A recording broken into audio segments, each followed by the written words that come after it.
বিসমিল্লাহির রহমানির রহিম। আসসালামু আলাইকুম এভরিওয়ান। আপনারা দেখছেন জুয়েল চ্যানেল।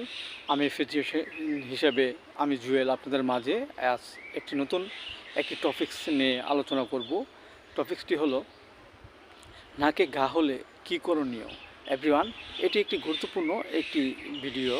নাসিকা ঘা আমাদের মাঝে একটি চর্মরোগ। এই রোগ দেখা যাচ্ছে যে হওয়ার বিভিন্ন কারণ হয়ে থাকে। এর মাঝে কিছু উল্লেখযোগ্য কারণ হলো আমাদের মাঝে যদি উপদংশ দুর্জনিত কোনো লক্ষণ যদি দেখা দেয়, এর ফলে অনেক সময় আমাদের মাঝে এই নাকে ঘা রোগটি হতে পারে।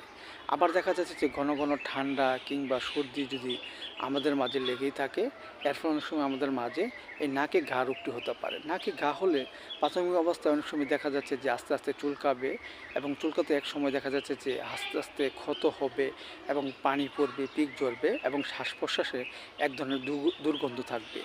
অনেকেই আবার এই দুর্গন্ধের জন্য অনেকে কাছে আসতে চাবে না। সো এভরিওয়ান, এই রোগটি আমাদের মাঝে হলে আমরা কিছু করণীয় বিষয়গুলো জেনে সুস্থ হতে পারি।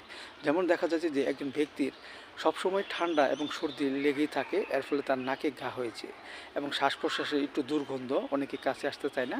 এসব যেই লক্ষণগুলো, সেই লক্ষণ অনুযায়ী আমরা হোমিওপ্যাথি একটি ওষুধ খেতে পারি। সেটা হলো ব্যারসাম্পেরু 30 আমরা 2 ফোঁটা করে সকাল এবং বিকেল 2 বার সেবন করতে পারি।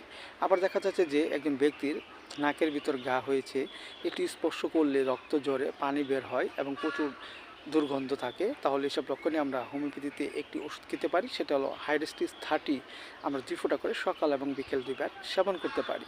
পাশাপাশি আমরা দুটি বায়োকেমিক বড়ি খেতে পারি। একটি হলো সাইলোসিয়া 6 4টি উপরে চিবিয়ে আমরা হালকা গরম কুসুম পানি সহ সকাল এবং বিকাল 2 বার সেবন করতে পারি। এবং বায়োকেমিক বড়ি ক্যালকিউলার 4 4টি উপরে চিবিয়ে আমরা হালকা গরম কুসুম পানি সহ সকাল এবং বিকাল 2 বার সেবন করতে পারি।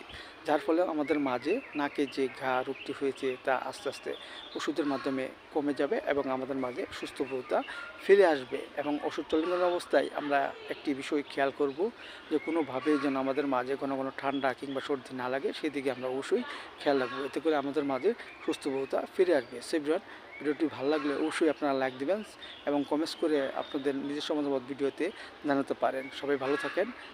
আল্লাহ হাফেজ।